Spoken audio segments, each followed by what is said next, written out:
Hello everyone. Mughal साम्राज्य।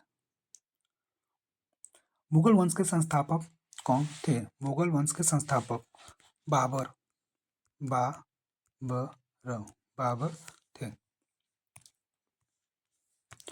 बाबर 1526 से 1530 बाबर 1526 से 1530 ईस्वी में कार्यकाल किए थे।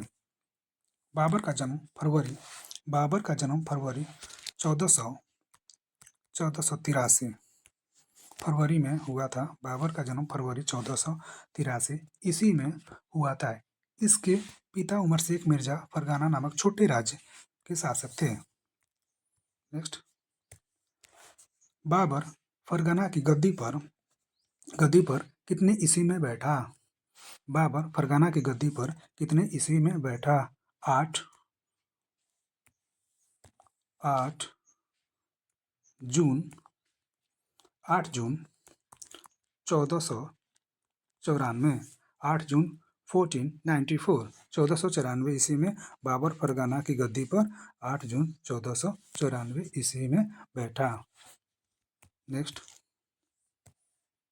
बाबर ने खाली स्थान ईस्वी में बादशाह की उपाधि धारण की, जिसे अब तक किसी तैमूर शासक के धारण नहीं की थी। बाबर ने कितने ईस्वी में बादशाह की उपाधि धारण की, जिसे अब तक किसी तैमूर शासक ने धारण नहीं की थी? तो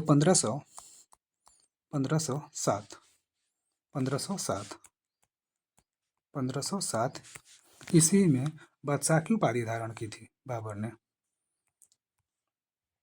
नेक्स्ट, बाबर के 4 पुत्र थे। बाबर के 4 पुत्र थे। 4। फर्स्ट कमरान अस्करी, तीसरा हिंदाल और चौथा हुमायूं।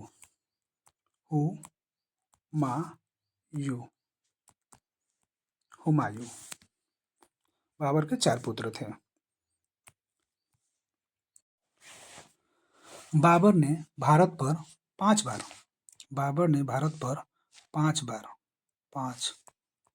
5 बार आक्रमण किया। बाबर का भारत के विरुद्ध किया गया प्रथम अभियान 1519 में यूसुफजाई जाति के विरुद्ध था। इस अभियान में बाबर ने बजौर और भेरा को अपने अधिकार में कर लिया। बाबर ने भारत पर 5 बार आक्रमण किया। बाबर पर भारत के विरुद्ध किया गया प्रथम अभियान 1519 में यूसुफजाई जाति के विरुद्ध था। इस अभियान में बाबर ने बजौर और भेरा को अपना अधिकार में कर लिया। नेक्स्ट, पानीपत के प्रथम युद्ध में खालिस्तान ने पहली बार तुगलमा युद्ध नीति एवं तोपखाने का प्रयोग किया था। पानीपत का प्रथम युद्ध में बाबर ने पहली बार तुगलमा युद्ध नीति एवं तोपखाने का प्रयोग किया था। नेक्स्ट, बाबर के 2 प्रसिद्ध निशानेबाज थे। कौन कौन निशानेबाज थे? पहला निशानेबाज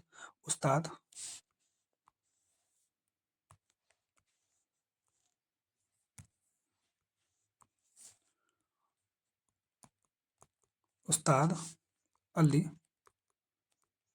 और दूसरा निशानेबाज थे मुस्तफ़ा।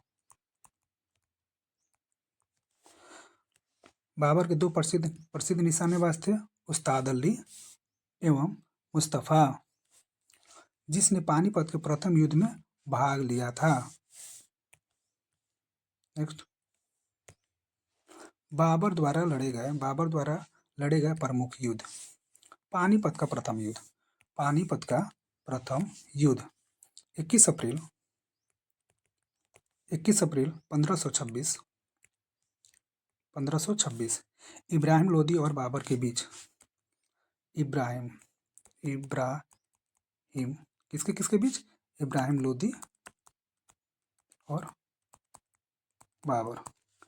इब्राहिम लोदी और बाबर के बीच, जिसमें इब्राहिम लोदी हार गया था और बाबर की विजय प्राप्ति हुई थी, बाबर जीत गया था। पानीपत का प्रथम युद्ध 21 अप्रैल 1526 ईस्वी में हुई थी। किसके किसके बीच हुई थी? इब्राहिम लोदी और बाबर के बीच हुई थी। बाबर की जीत हुई थी, इब्राहिम लोदी हार गया था। नेक्स्ट, खानवा का युद्ध। खानवा का युद्ध कितने ईस्वी में हुआ था? 17 मार्च, खानवा का युद्ध 17 मार्च 1527 ईस्वी में खानवा का युद्ध हुई थी। किसके किसके बीच हुई थी? राणा संगा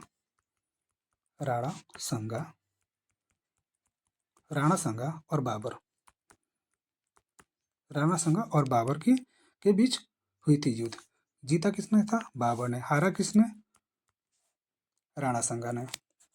नेक्स्ट, खानवा का युद्ध कब हुआ था? 17 मार्च 1527 ईस्वी में। नेक्स्ट,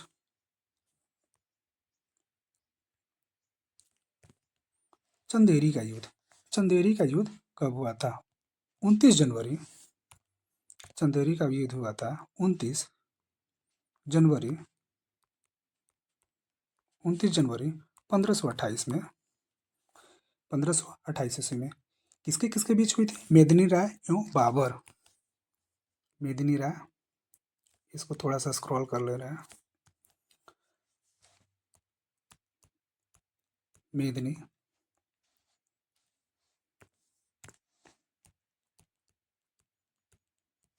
मेदिनी राय और बाबर 29 जनवरी 1528। चंदेरी का युद्ध कब हुई थी? 29 जनवरी 1528 ईस्वी में हुई थी। किसके किसके बीच? मेदिनी राय और बाबर के बीच। विजय कौन हुआ था? बाबर। हारा कौन? मेदिनी राय। नेक्स्ट,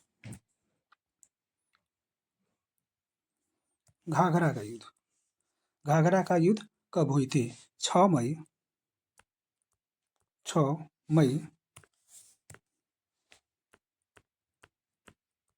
1529। 6 मई 1529 में हुई थी घाघरा के युद्ध। किसके किसके बीच हुई थी? अफगानों एवं बाबर। ठीक है, जीत हुआ था बाबर की, हारा था अफगानों ने। इब्राहिम लोदी मध्यकाल का प्रथम शासक था जो युद्ध स्थल में मारा गया। इसके साथ उसका मित्र ग्वालियर के राजा विक्रमजीत भी युद्ध स्थल में मारा गया।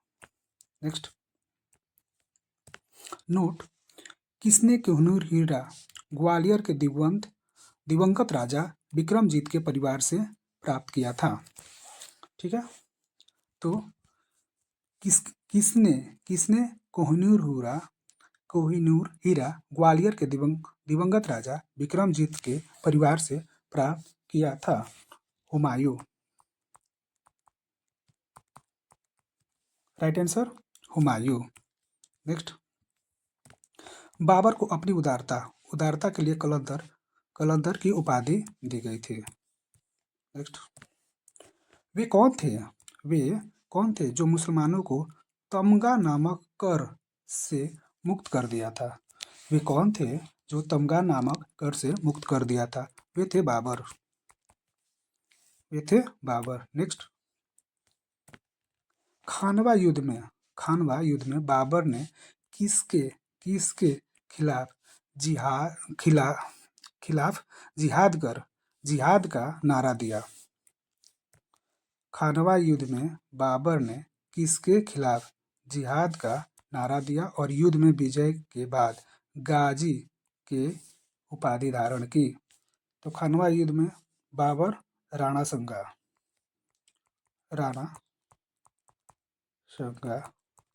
संगा के खिलाफ जिहाद का नारा दिया और युद्ध में विजय के बाद गाजी की उपाधि धारण की थी। नेक्स्ट,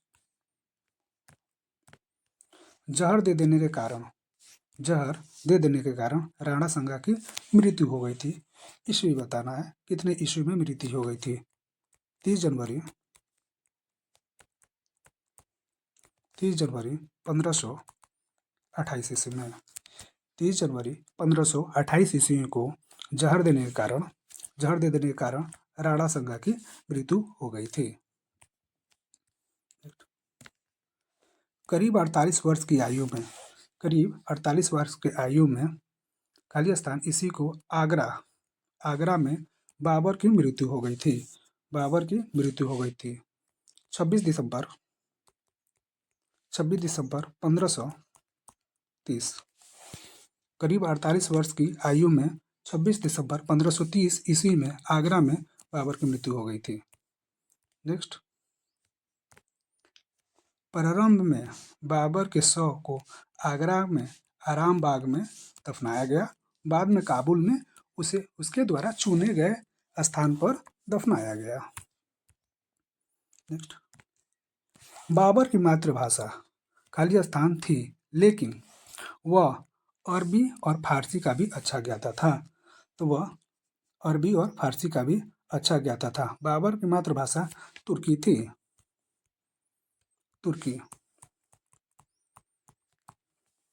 बाबर की मातृभाषा तुर्की थी, लेकिन वह अरबी और फारसी का भी अच्छा ज्ञाता था। नेक्स्ट, बाबर ने अपनी आत्मकथा तुर्की में ही लिखा था की रचना की थी, जिसका अनुवाद बाद में फारसी भाषा में अब्दुल रहीम खाना ने किया था। बाबर ने अपनी आत्मकथा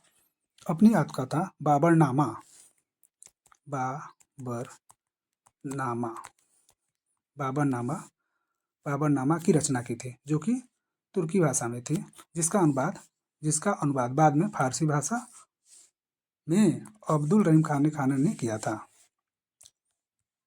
नेक्स्ट, चार बाग बनाने की परंपरा की शुरुआत very very important question.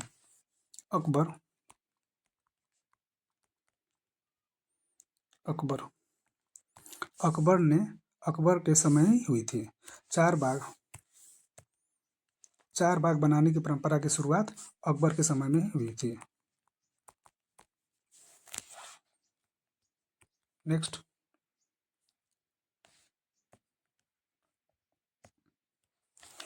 Khalistan को मुबैयान नामक पदशैली का भी जन्मदाता माना जाता है।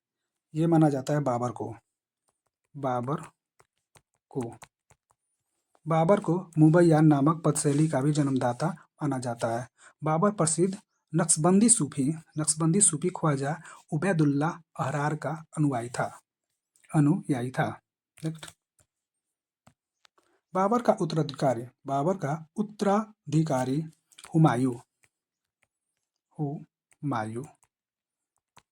हुमायूं हुआ। बाबर का उत्तराधिकारी हुमायूं हुआ। ठीक है, थैंक्स फॉर वॉचिंग।